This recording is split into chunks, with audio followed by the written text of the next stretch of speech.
Hanging in. Yeah, just where are you, in New York or in California? Yes, I'm in New York now, finally. Oh, I'm finally available. I just wasn't available for the last sessions. I really wanted to be, but I was with my no, you've been kids and all traveling. No, this and kids, and trying to make up yeah. the time lost because I haven't spent with them. How about you? How's everything with you? Uh, you know, um, I'm dealing with the whole eviction stuff with my Yes. Oh dog. gosh. It's a nightmare. So what can I say? We finally, I'll give you a good idea, and we finally evicted the guy, so it is possible. Yeah. It costs a lot of money. You need a great lawyer, it's a Well, long-term thing. I have a Carter Burden agency, Uh-huh. senior abuse, helping me. So Good, good. they gave him a That's, subpoena, but he has until April 5th to leave. But I have to have the dog out by February 15th, and he promised to leave on the 14th and take the dog with him. So he'll take the dog, which is good. and you think he will follow through with that promise? Hopefully Well, that's, but I need a plan B, but I don't have a plan B. My friend Jesse was going to take the dog, but I remember, yeah, someone else, not him. then Yeah. he had to cancel out because his girlfriend Oh gosh. couldn't have it. So I'm looking for plan B. But anyhow, Yeah, we wish we could take it, but this apartment, oh God, yeah. it's so crowded. It's just Yeah. impossible. So Yeah. I'm going to start the live video on Facebook. Okay. All right. Okay. Let's see if I can get this working. The themes are good, and I'm prepared to talk Yeah, about genocide, all of them, really. there's a lot of good stuff to talk Yes. today. I mean, some new stuff that just came over the wires. So Right. a lot of new stuff. Yes. Okay, so welcome everybody to Zoom Palestine, and we welcome Frank Romano with his expertise. We're talking about inside Israeli politics. Well, he's been inside Israeli jails, so he's got a lot. He has a lot of insider information for us. So anyhow, so we'll play our theme song while we wait for people to come on Facebook Live or Zoom. And I love this song. This has become our theme song because Spotify banned it. Oh, really? Oh, come on. How ridiculous. على عهدي على ديني على أرض تلاقيني أنا لأهلي أنا فديهم أنا دمي فلسطيني فلسطيني فلسطيني أنا دمي فلسطيني على ديني على أرض تلاقيني أنا لأهلي أنا فديهم والله أنا دمي فلسطيني فلسطيني فلسطيني أنا دمي فلسطيني. Put the volume up on this.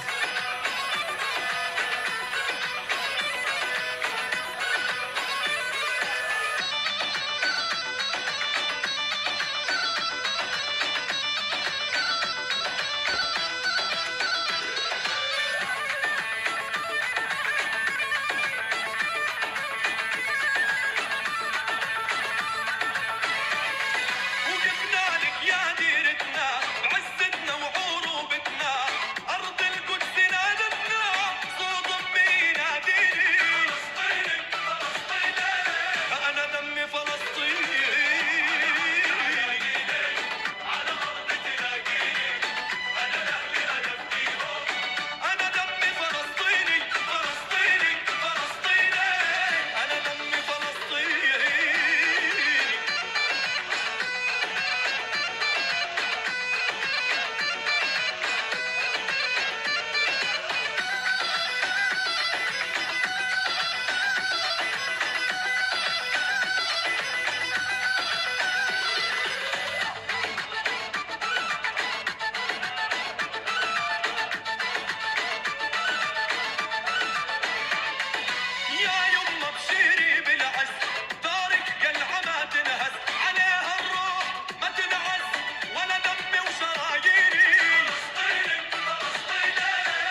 start with Okay.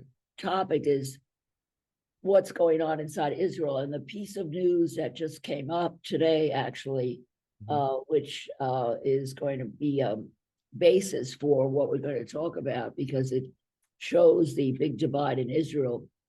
Yes. This just came out that according to the directive of what they call the Hannibel Directive, Uh-huh. the Hannibel Directive is had once it had been declared by a field officer that when Israeli forces are to open fire on enemy forces that are carrying away an IDF prisoner, so that Israel doesn't want Hamas or doesn't want an enemy to capture a prisoner. So they will kill not only the enemy, but the prisoners. Wow. And this is what happened on October 7th, that vehicles that were suspected of removing prisoners from the battlefield were attacked, even at the risk of harming or even killing the abductees themselves. And this is what the Hannibal Directive was. And now it's come out that the Israelis killed a good number of their own on October 7th. So the number that they were giving, that Hamas killed 1,700, then it went down to 1,500. Now it's about 1,000, because hundreds were killed by the Israeli IDF, by their tanks. So we're going to look at this tape. Okay. And I hope that you can hear it. It's not letting me,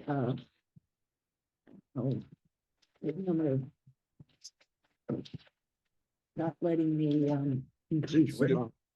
The Hannibal Doctrine is a very different matter. The argument there, or claim there, is that what the Israelis do is that if it looks like an Israeli soldier or even an Israeli citizen is going to be captured by Hamas or some other terrorist group, to use the Israelis' language to describe those groups, then the IDF will kill those Israelis so that they don't become hostages. And the logic here is that Israelis have such a high regard for human life that if hostages are captured, it will be almost impossible for Israel not to pay an enormous price to get those hostages back. So it's better to surreptitiously kill them, better for the IDF to surreptitiously kill them, rather than have them become hostages. And there is a great deal of evidence that there is this Hannibal Doctrine in practice inside of Israel. That's murder. I guess you could call it that. Okay. I guess I you can call it. Everyone's call it that. edging. Yeah. Yeah. So now we're going to look at another one of these.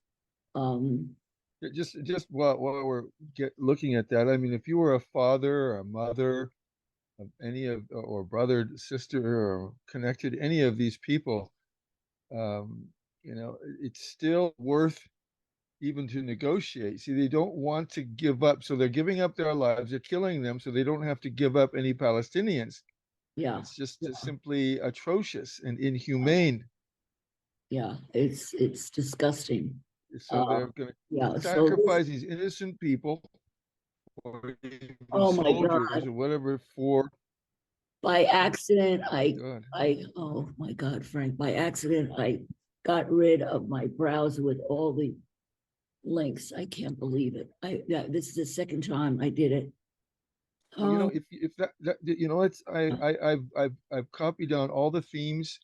I don't have links, but I can, while you're looking for them, I can address if you want what's happening in Tel Aviv, or we can do that while we're looking. Do that, Frank? Yes, Yeah. okay. There's Gladly. been protests, and I had links to all the protests in Tel Aviv and stuff. Yes. The implications. So people should know that these protests, there are still a minority of protesters. Yeah. 2/3 of Israelis still back the attack and don't really favor a ceasefire. Ceasefire protests are pretty rare still. However, for the first time ever, people are articulating something that for you and I, Jack, we've been saying this for years. They're saying we've got to understand that for a durable peace, for security, we've got to be able to work out something with our neighbors. Before, it's always been, we're going to impose ourselves, we're going to overcome. It's not working. It's getting worse. So they're actually saying in these protests, we want to live in peace. We're sick of this. And the only way is to work out a solution with our neighbors, allow them to have their state. They're finally, a lot of people are coming out, even though not a majority of Israelis. And this is sort of a first, really, for them to say these things so in an articulate way. And so many people in Israel are now supporting that approach. These protests, remember, Jack, were especially against the government usurping power of the judiciary more than really working with Palestinians. And then this war came, and now they're waking up to the principle of durable peace only comes through working with your neighbors as opposed to killing them and or separating the Palestinians from Israelis and behind barriers. And they're saying now, these protesters very boldly saying, keeping the war really does feed the government's policies, because as soon as the war is over, they're going to have to be new elections. The government wants to put them off because the government's not sure that it can win now. It's become very unpopular due to the November 7th situation, and also the continued massacring, and a lot of women, over 10,000 women and children. Almost half of all the fatalities in this Gaza war are just women and children. And so there's a lot of articulating about that, which is relatively new as well. So this is really good. And these protesters are saying we're against the Israeli media because they're saying every day in Israel looks like the 7th of October. They're focusing on the 7th of October and the attack by Hamas and kind of ignoring what happened after that. And that's the propaganda machine again, focusing on Hamas's incursion into Israel and not on killing of innocent people in Gaza. So they're also, these protests are addressing that. And I saw a sign, Jackie, that says, "Imagine peace from the river to the sea," as opposed to saying from the river to the sea, Palestine will be free, which is, of course, the Palestinians and all the activists are saying. They're saying, imagine peace. So saying they're taking from the river to the sea instead of excluding it or making it illegal like it is in Israel. They're saying, how about peace from the river to the sea? Which is sort of a compromise. These protests are really becoming articulate in that. And with respect to genocide, now they're addressing the government's very weak arguments in front of the recent ICC procedure that was set up by South Africa, in particular focusing on genocide. And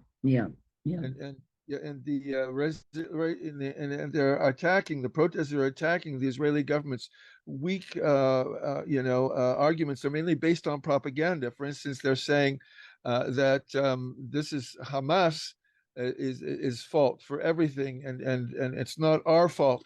They're just focusing on that, which is what the propaganda machine is doing. It's always going back to November 7th, saying Hamas, and sort of ignoring what happened after that. Well, the arguments in front of the ICC, according to, and this is, of course, I think was addressed by the article by Bernard, Levy, what's his last name for the Haaretz article? Gideon Levy talked about that as well, and we can get into that later. We'll talk about the article with Gideon Levy. Anyway, the protests are addressing this genocide and the women and children dying and the weak arguments that the Israeli lawyers made before the ICC, and it's becoming widespread within, and they really are saying, let's not do the bluff thing anymore. This propaganda machine that has worked in Israel and the United States and pretty much all over the world. We need to address it.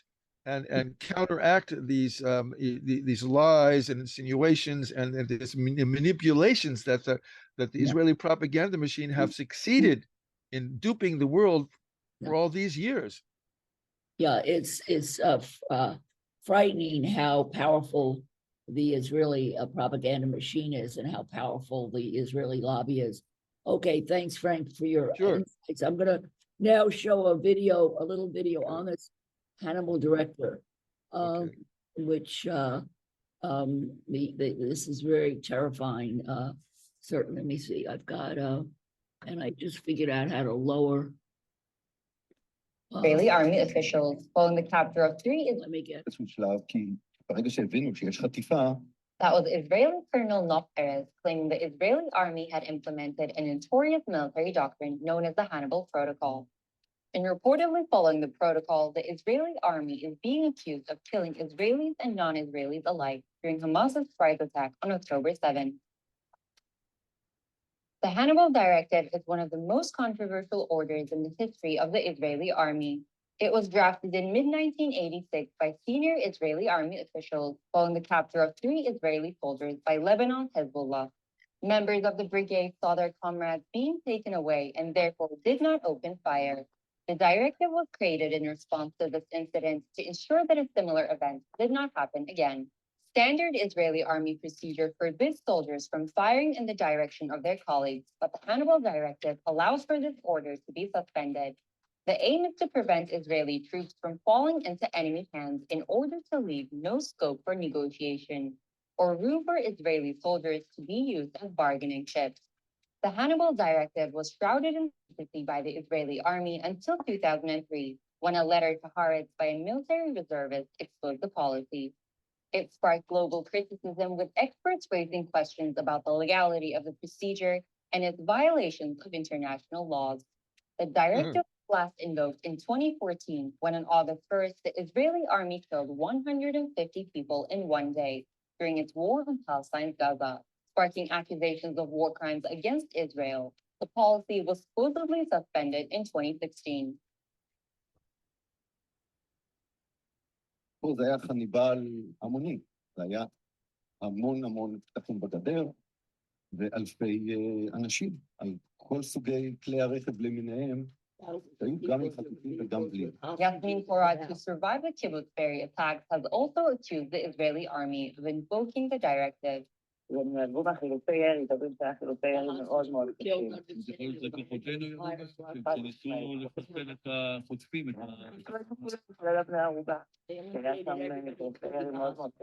The claims were reiterated by British author and journalist Jonathan Cook.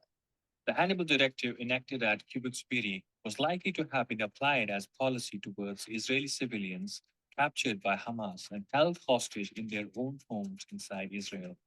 The debate around whether Israel used the Hannibal Directive comes after accounts from witnesses indicated the army's role in the high death toll at Kibbutz Be'eri, and reports emerged of Israeli military helicopters using artillery against civilians at the Nova Music Festival. These revelations counter the army's claims that Hamas was responsible for the deaths of approximately 1,200 Israelis. So in response to this, there are many Israelis who now are in the streets protesting what's going on. And we're going to look at also the Electronic Intifada has an article on it where. Yeah, let me just add, Jackie, when you go into the West Bank, that's the same. It's linked to the same principle. You know, those signs that say Israeli citizens, it's illegal for them to go into all these different places. And the reason why, again, is that they don't want, for two reasons. They don't want the Israelis really to find out the truth. Obviously, we know that. And by experiencing what's going on in the West Bank, because they've been able to, through propaganda, to be able to live in a bubble all this time in Israel, and literally subterfuge the world and their own people to the conditions they've subjected the Palestinians in the West Bank and Gaza.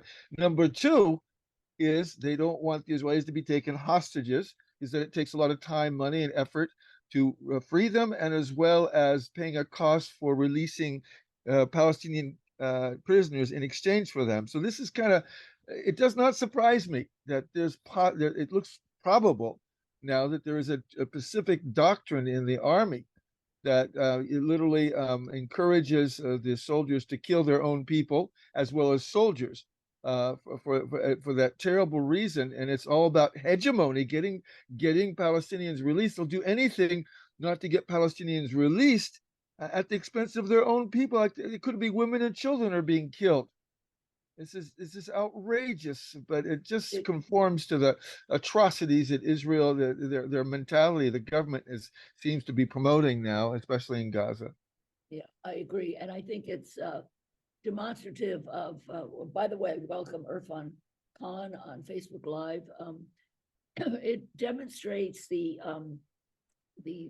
brutality and violence of the Israeli need to survive over all costs, over all odds. Yeah. So they'll kill as many people as they feel necessary. I mean, it's today the figure is almost 25,000 people dead. So how many we realize there's the idea of an Israeli Jewish homeland is not a bad idea as long as you don't call it a Jewish state, excluding all those in that state that are not Jewish. But then they've gone over the top. It's become a mental thing. What's the word? Dramatically twisted in the survival. Yes, but to this extent, it becomes a twisted, dark policy that has taken over here in Israel, and they need to be aware of it and then pull back on it and discipline these people that are applying such standards. Yeah. And this is why they bomb hospitals. Here, Ghassan Abu Sitta explains why they are bombing hospitals, which seems to be, which is an international crime, but they're going ahead anyway. We're going to, so we're seeing the protests within Israel. And here's a good article about Haaretz. So we're going to look first at the left policies and politics in Israel, and then listen to go over the current situation of the far right government. So this is a very good article in Haaretz that hundreds of Israelis out protesting the war, and the police had originally banned the anti-war demonstration because the demonstration is that anybody speaking against the Gaza war has been vilified, but now that it's reached the tipping point that people are now not afraid anymore to speak up. Let me just interject here. It took the protesters' lawyers. They had to go to court to overcome the ban, and the court agreed that they had the right. And Israel, as the greatest democracy in the world, freedom of speech, freedom of association, it flies in the face again with this propaganda. With even now within their own people not allowing any type of freedom of speech, freedom of association, freedom of assembly. Yeah. So, and the opinion says that Democrats must get ready for the civil war. That this is not going to be an easy situation. So let's listen to this article by Haaretz, because it gives us some of the good background information. We can listen to it. Hundreds of Israelis protest against Gaza war after police reversed ban. By Liza Rozovsky. Hundreds took part in the demonstration in the northern Israeli city of Haifa, which saw police arrest a protester and confiscate signs from others.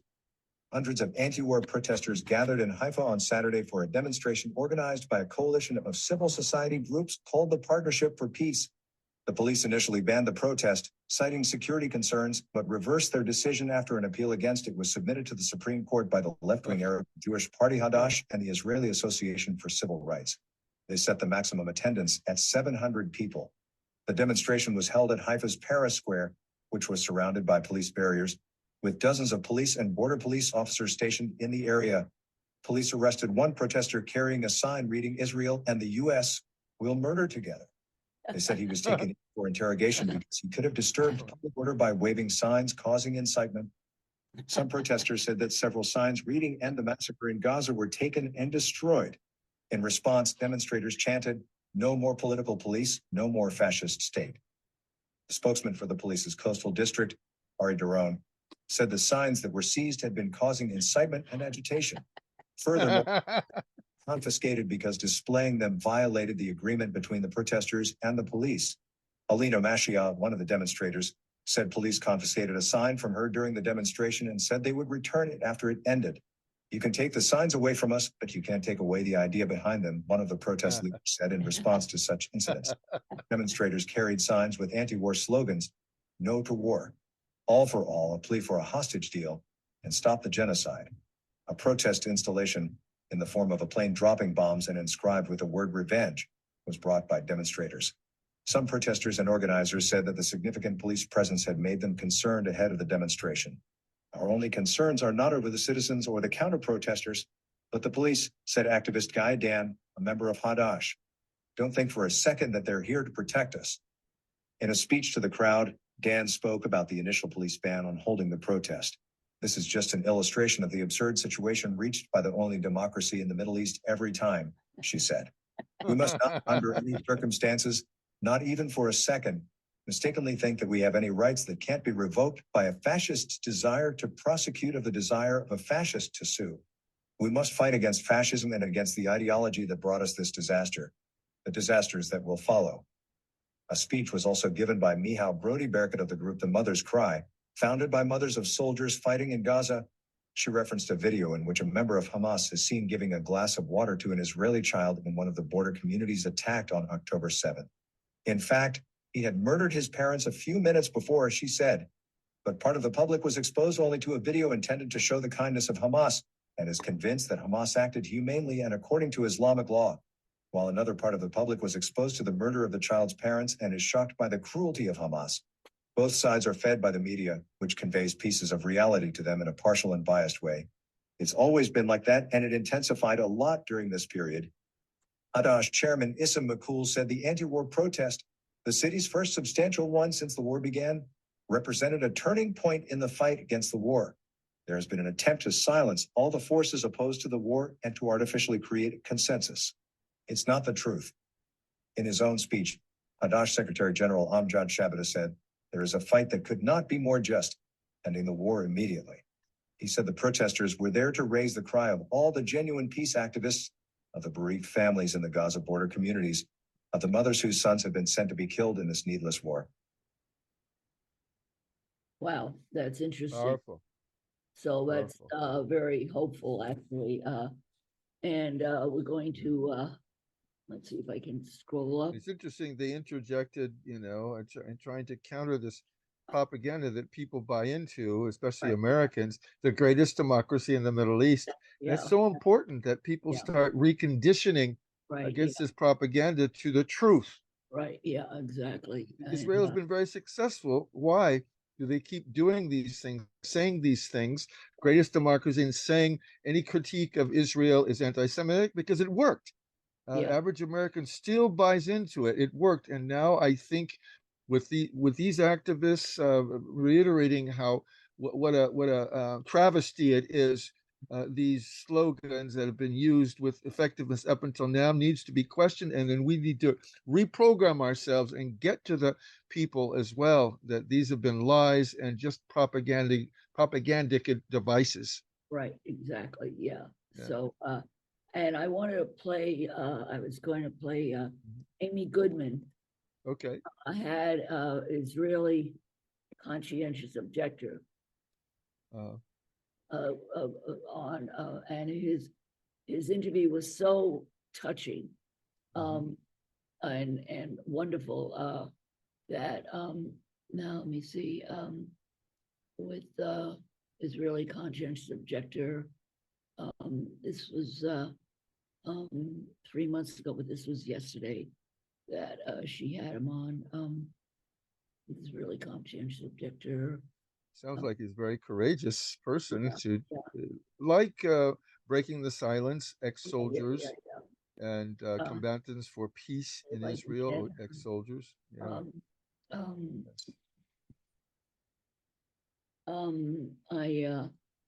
This I is don't hear her yet. Maybe yeah, it's gonna happen. no, it's Muted. Okay. yeah, I have it muted. I'm looking for Sure. the damn it. God. I'm trying to find the one that was on yesterday. Uh-huh. I think Amy Goodman. It wasn't the one. It now, wasn't the one on top, I guess. No, it was what a was different one. yesterday was January 19th. Yeah, that was 3 Today's months the ago there. 20th. Right. It's the Got it. 19th. Yeah, I think it was January 19th. Here he is. That's it. There we go. Okay, let me. The War and Peace Report. I'm Amy Goodman. Israel is continuing its attacks across the Gaza Strip from the north to the south. The number of Palestinian casualties continues to soar. Over the last 24 hours, at least 142 Palestinians were killed in Gaza, according to the Palestinian Health Ministry. Nearly 25,000 Palestinians have been killed over the past 3 months, 10,000 of them children. Thousands of others missing under the rubble, presumed dead, making Israel's assault one of the deadliest, most destructive military campaigns in recent history. Meanwhile, Israeli Prime Minister Benjamin Netanyahu has again rejected calls to scale back Israel's military assault on Gaza or take steps towards the establishment of a Palestinian state. In a nationally broadcast news conference, Netanyahu vowed to press ahead with the offensive until what he called a decisive victory over Hamas. As Netanyahu vows to continue Israel's assault on Gaza, we turn now to the first Israeli to refuse mandatory military service since Israel's offensive began over 3 months ago. Tal Mitnick is an 18-year-old conscientious objector in Israel. Last month, he announced he would refuse military service, saying, quote, "I refuse to take part in a war of revenge."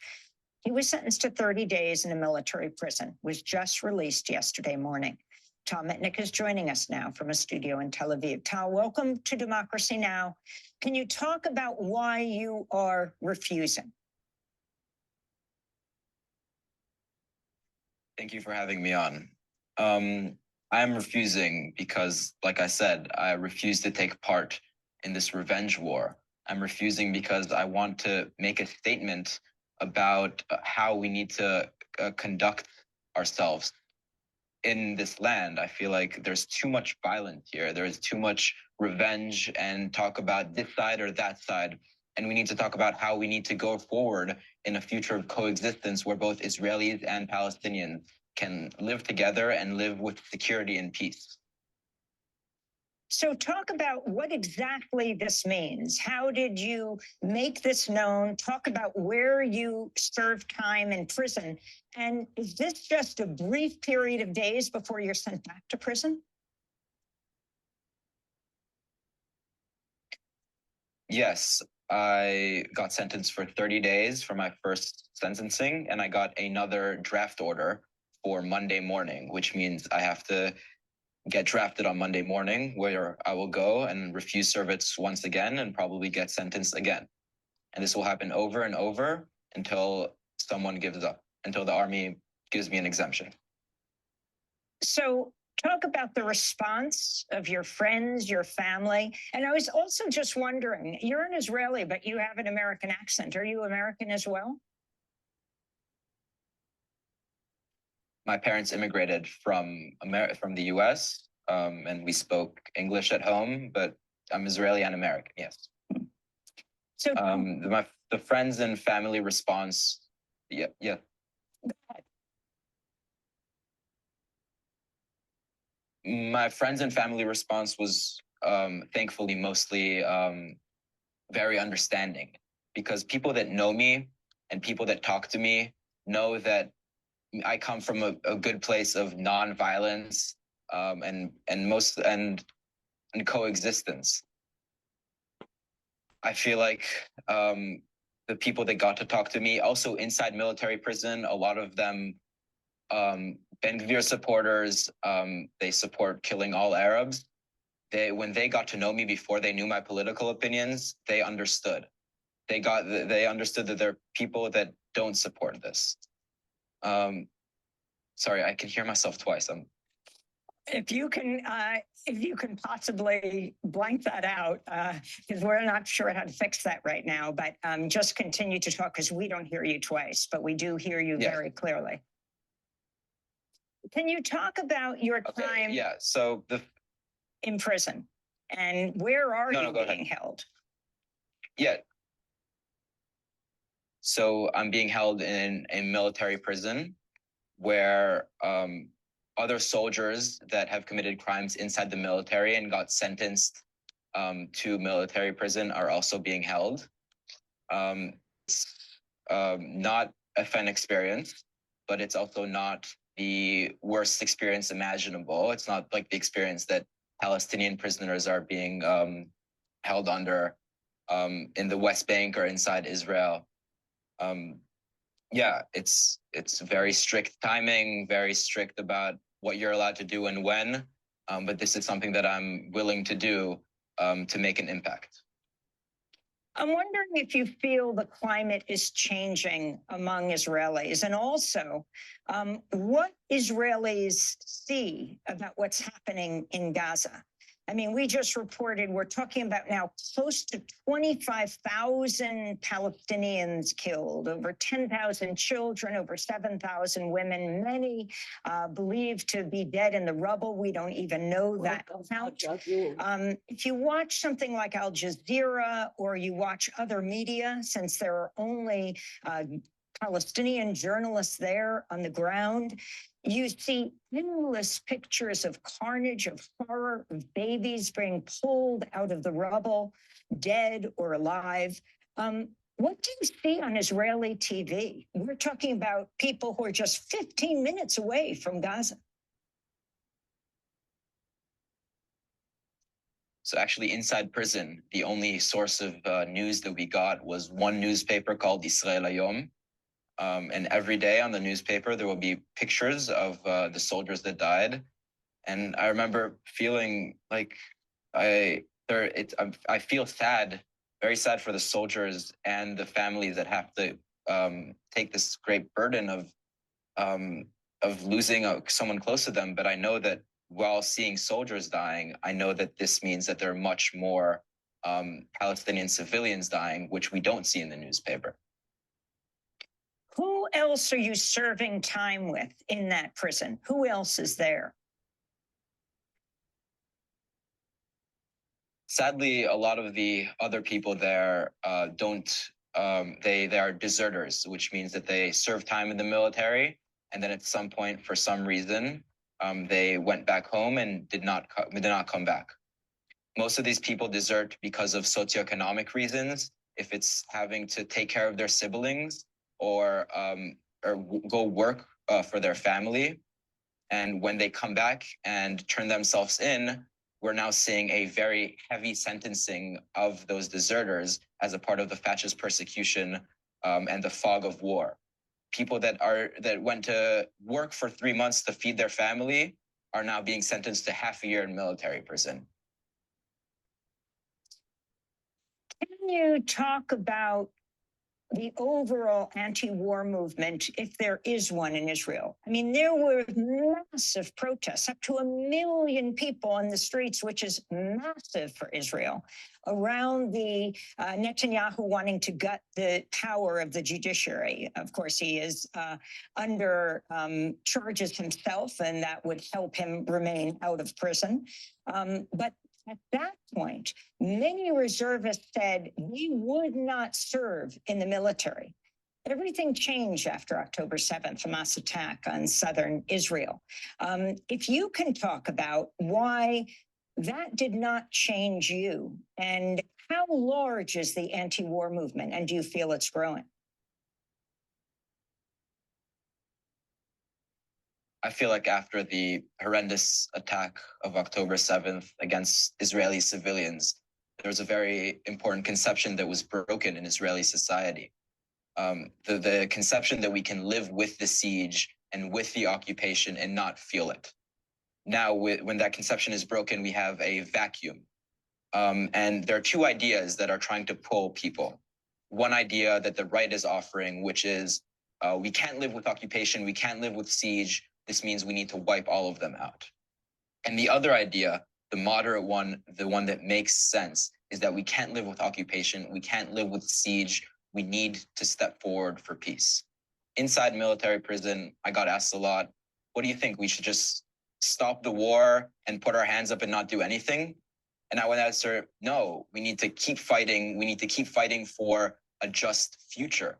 We need to stop the physical fighting between us, and we need to very, very aggressively push for a better future. Hearing your response to Prime Minister Netanyahu once again saying, from the river to the sea. Welcome, When Shamaz. Palestinian advocates Shamaz. and their allies talk about from the river to the sea, the response of the Israeli government has been, that means they're for the genocide of Jews because they don't want Jews to be there, the government says.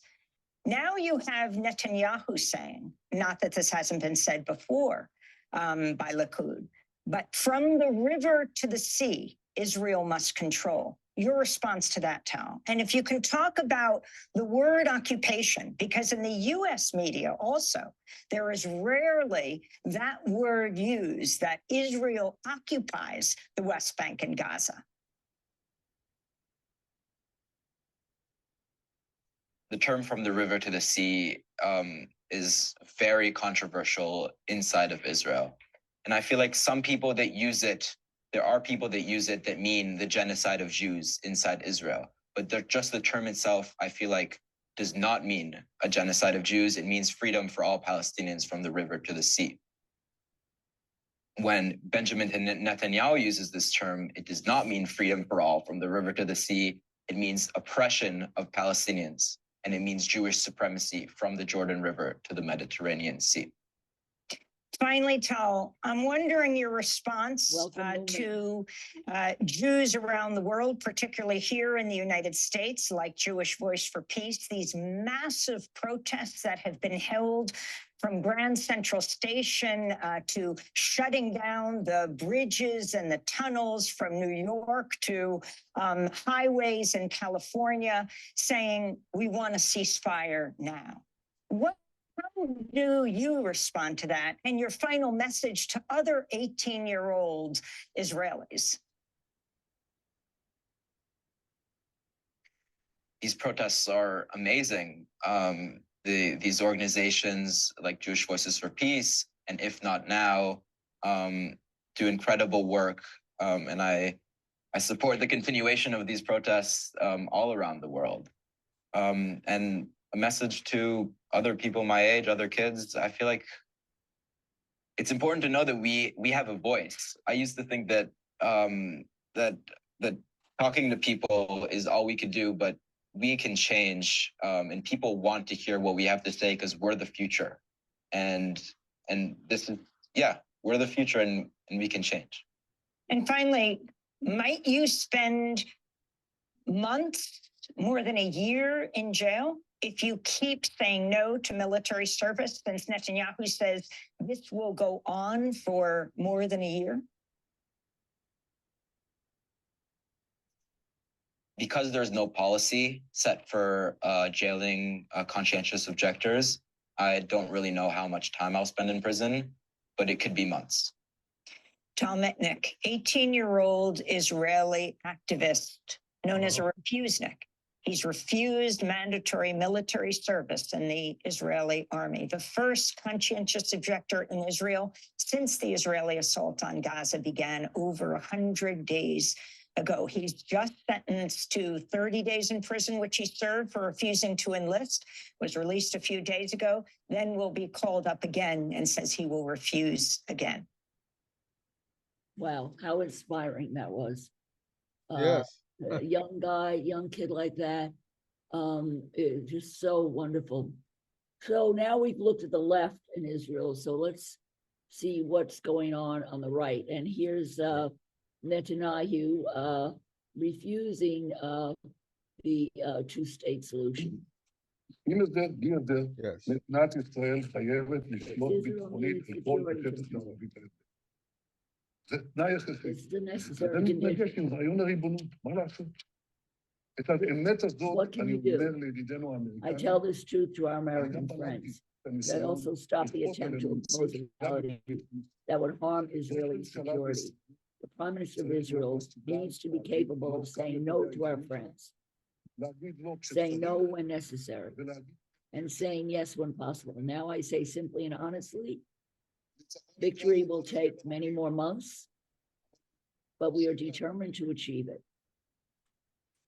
So Jackie, what do you think he's really saying about this?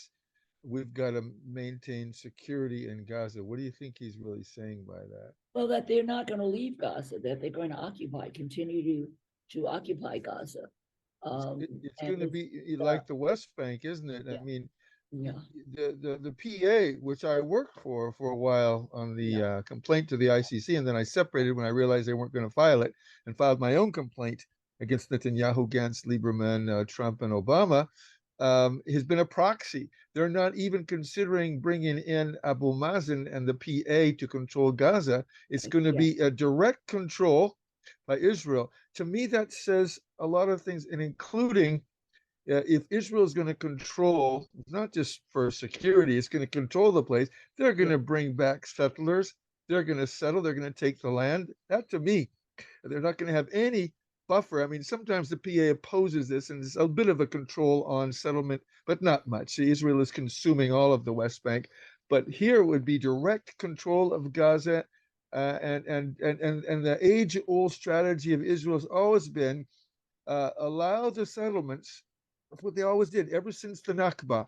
More settlements deep into Palestinian territory, and then even if they haven't been authorized, we will go protect them and ratify them, and then protect them. Then we have the excuse for the soldiers being there forever, because we're protecting Israeli Jews inside the settlements, and I think they're going to carry that on in Gaza. Yeah.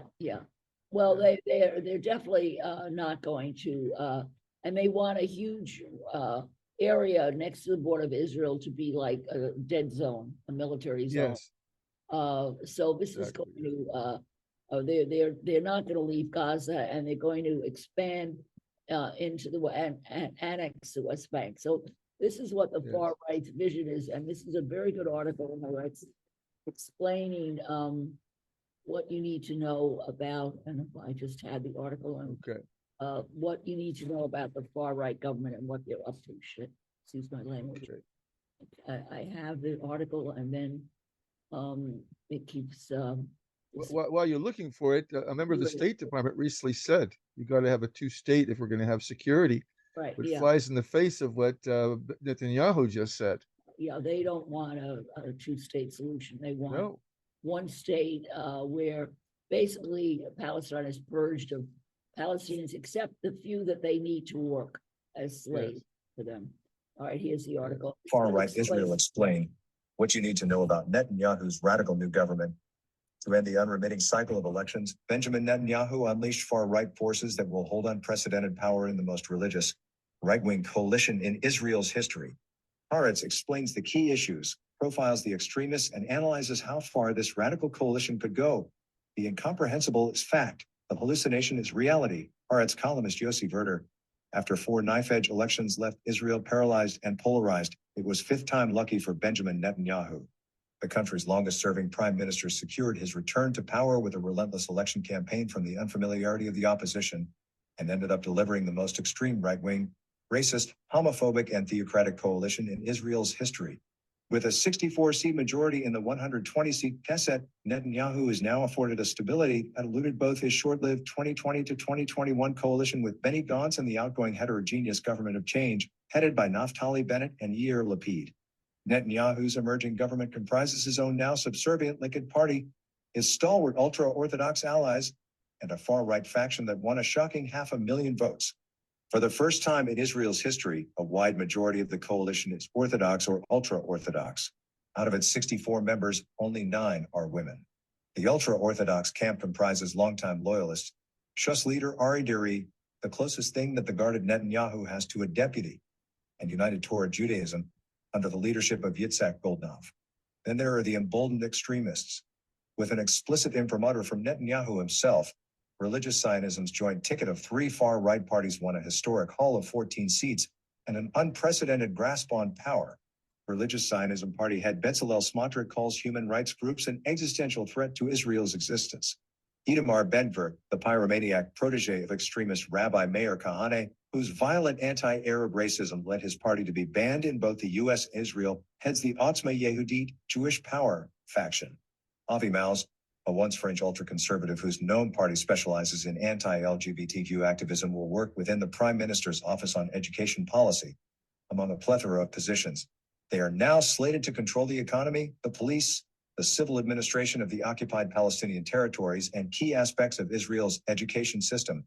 Haaretz explains the forthcoming assault on Israel's shrinking democratic space, on human rights for Palestinians and minorities, and the scorched earth approach toward Jews around the world, and its fallout at home, in the Middle East and beyond. So this is what we Wow. have to look forward to. Yeah. Yes, and the U.S. state spokesman, it was with Matthew Miller. Again, what this is, and this is falls into the no two-state solution. It's really like Giffer and all these other fanatics on the right in the Israeli Likud government. It's we really are going to form a Jewish region, and the objective is clear, and they're not even hiding it. We want all the non-Jews out, and unless you collaborate. And so he said, and again, a State Department representative said, there's no way to solve this long-term challenge to provide lasting security without the establishment of a Palestinian state. And then recently, Mr. Paul resigned as a state. Become a member of the State Department. You have to pass the Foreign Service test. It's a cushy job for life. He resigned, saying the United States is not using its leverage.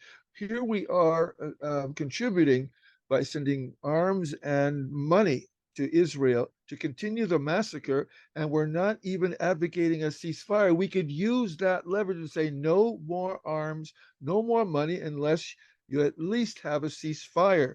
Not to mention, stop the massacre, stop targeting civilians. We could use, and he said, since we're not using it as leverage, and the State Department seems to continue this advocating and supporting Israel in this war effort, along, of course, with Biden, he resigned. He resigned. So this was very, very powerful, but it's hypocritical. Biden keeps saying, the idea is a two-state solution. It's completely hypocritical because he doesn't use anything for leverage to even advocate for the possibility of it. He continues supporting Israel that takes more and more land from Palestinians in the West Bank, making it far more difficult every day to form a Palestinian state, not to mention what's happening in Gaza. Yet he does that simply, I think it's all political. He just wants to appease the leftists a little bit and say, well, I'm making some ideas, but I'm toward a peaceful solution. But in reality, he really wants to continue showing he's advocating Israel all the way, because as many political leaders get money from Israel. So it's a selfish, political, selfish, and cowardly approach by many of our politicians that are literally been bribed. These are bribes. We're getting thousands, millions of dollars from the Israeli lobby and Israeli sources so that we approve everything given to Israel, arms and weapons. And what were you doing that for? To maintain power, to be reelected, and the heck with the consequences, such as the killing of 10,000 children and 7,000 women in Gaza, which is continuing every day.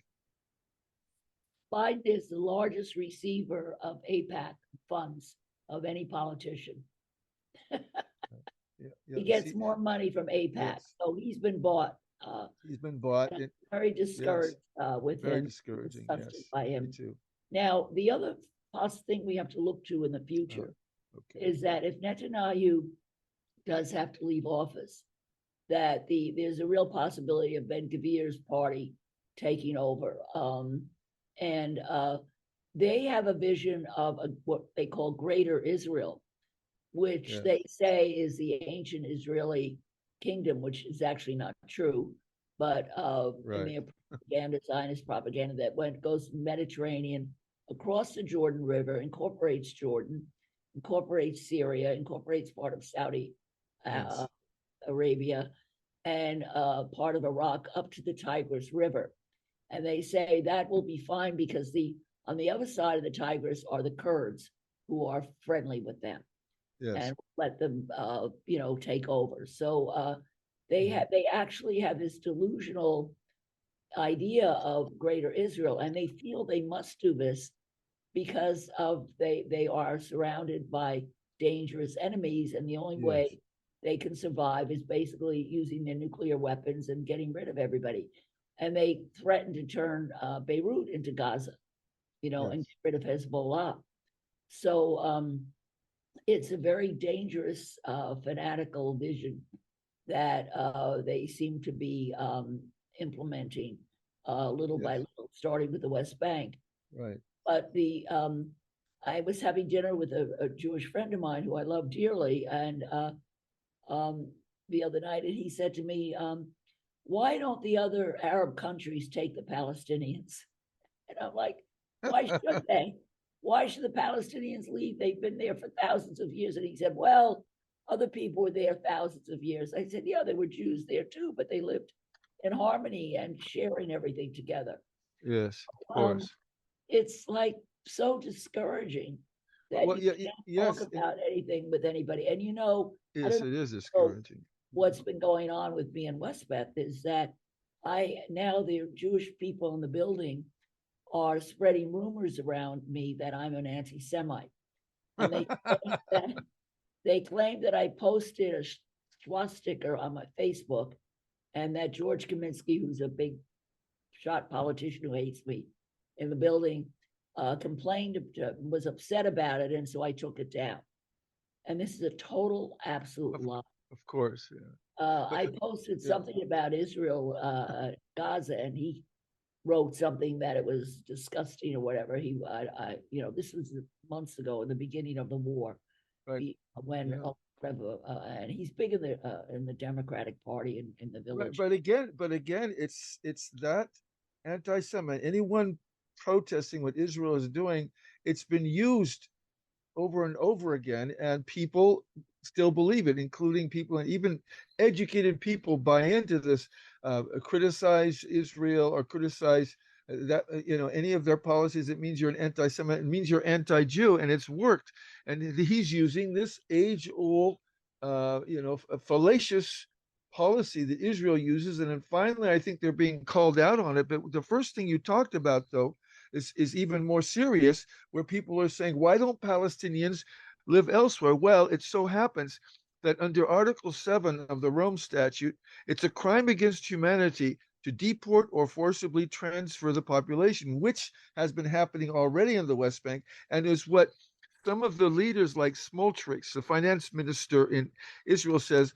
Palestinians should leave Gaza and make way for Israelis who could make the desert bloom. And then Gavir, that far-right politician, has been encouraging very strongly that that's the solution. Get all the Gazans out and send them to somewhere else. But it's a violation, obviously, of ICC, but it's also totally unrealistic, just the way you said it, Jackie, that people have been living here for thousands of years, hundreds of years, and this is their home. And they, first of all, to be transferred somewhere else, which is not their homeland, it's like uprooting people from where they've been. This is their home. And they cultivate the land. They'll be uprooted and like a fish out of water somewhere else. And a lot of people, to be able to exist in a foreign country, need to have funds, and they don't have funds. Most Palestinians are almost under poverty level. So it's totally unrealistic to say that, but they're not only flaunting it, the leaders of Israel are flaunting this approach, which is in violation. It also, for other things, the genocide issues, there have been also genocide language, like some cabinet ministers have been saying, let's just nuke them. Or the first thing we've got to do is going to be a worse Nakba than 1948, what's happening in Gaza. In other words, and they're saying the only solution is to kill all the people in Palestine. Now they're saying it even in the news, which means they are saying we have committed genocide. We're committing genocide now, and we'll continue commit genocide in the future. And what they're doing is flaunting the ICC and saying we have lived with impunity. ICC, the International Criminal Court, has done nothing against us. It's done nothing. With Putin, he only, he invaded Ukraine and committed atrocities and already has an arrest warrant. Whereas Netanyahu, Gantz, Lieberman, and with his accomplices, Trump and Obama, and now I'm going to add Biden to my complaint, a 130-page complaint before the ICC, are living with impunity. So they're just flaunting it, saying we don't care. We can say this publicly. We are actually committing genocide. This is genocide language, and we don't care because we know the ICC is going to do nothing against us. Nothing. I agree, Frank. It's discouraging, but what was encouraging was listening to that 18-year-old conscientious objector. And we can only hope that, and I have friends in Israel, and I've been in touch with them, and I've heard since this war began, and they're very upset, very against the war. But the other, I think this Hannibel Doctrine, the revelation that a lot of the people who were killed on October 7th were killed by the IDF. Right. A lot of the also that they refused to have a ceasefire, release the hostages. So all those families are furious with Netanyahu. Now a lot of people who family members and survivors of that kibbutz and the music festival, where it turns out the 70 cars that were blown up were not burned by Hamas, and that was listed as one of Hamas's crimes, where they burned like 70 or almost 100 cars, but they were bombed by Israeli tanks and aircraft. So that a large number of the dead on October 7th were the result of Israeli fire, not Hamas. And Hamas's policy, and this was in one of the articles that I deleted by accident, but Hamas's policy was military, was to capture soldiers and hostage, to keep us hostage. So most of the hostages that they were seeking after were military, and they invaded precision areas that were military areas. The Electronic Intifada has a good podcast on that. Ali Abraham, I think is his name, who was able to discuss this in great depth with a lot of interesting new details. There's a lot of new details that's coming up that are really shocking, very shocking. It's interesting. I've been accused of many things in my life. I've been trashed, and as you've received death threats. I know you have, and threats, and we've been attacked by our policies. But it's interesting that a criminal mind often imputes his or her crimes to others because it's a way of they identify with it, and they don't like that criminal tendency they have, and they accuse others of the crimes they're committing. And this is sort of the pathological problem with this far right fanatic government. They're imputing these crimes, atrocities to the enemy because they have been committing them. And now I think people are waking up to the fact that this Israeli fascist government is a terrorist government like the United States in many ways. But before we clock out here, it's important to people know, and I think Gideon Levy's article and others have been addressing why Netanyahu is so adamant to continue the war and no ceasefire. And the reality is, in my estimation, that he knows clearly that after the war is over, there will be new elections. And many people are upset with Netanyahu, even his own constituents. They could very well, in fact, contrary to sort of what you said before, it's possible that Givit guy, what's his name, a Givri guy, that really fanatic guy on the right's been pro-Jewish state, only Jews, and he's in the cabinet now. I'm not sure he'll take over because of this growing, including with Bibi's constituents against him. So I think he's trying to hold on as long as he can and say, well, we've got to continue fighting, no ceasefire, because he knows that when this stops, they'll have to have new elections, and I think he wants to put them off as long as he can. So he wants to be able to get the Hamas leaders, so it shows that he's a hero, and maybe people's adamancy, especially the Hannibal thing, that'll wear off. People forget it, and then he'll be back in power. People forget about it. He's trying to put it up at the expense of thousands of innocent people. Thousands of innocent people. I think part of the problem is information. That's why it's so important to keep the pressure on the media. I notice CNN now, MSNBC are becoming a little more, and the New York Times becoming a little more critical of Israel, slowly.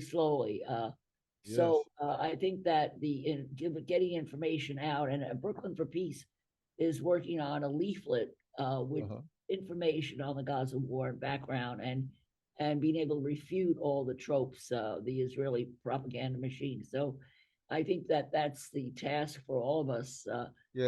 To keep informing people. So thanks, everybody.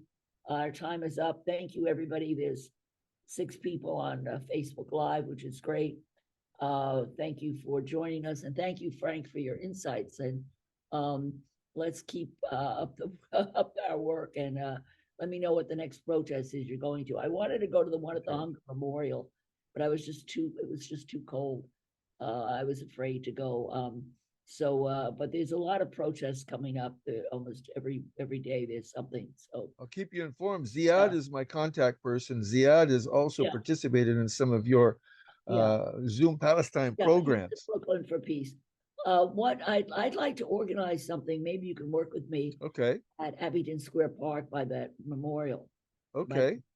I'm here until in.org. We can organize something. So let's talk. I would love to, and I'll be here. Normally I'm supposed to return to France at the end of the month, but I could extend it, but hopefully we can do it in the next 2 weeks. But I'd be willing to work with you on it, Jackie. Let's do it. All right, let's do it. Okay. I'm afraid to do it by myself at West Bend. I'll do it with you. They're gonna come after me, so I'll be your bodyguard. I'll be your thug. Okay.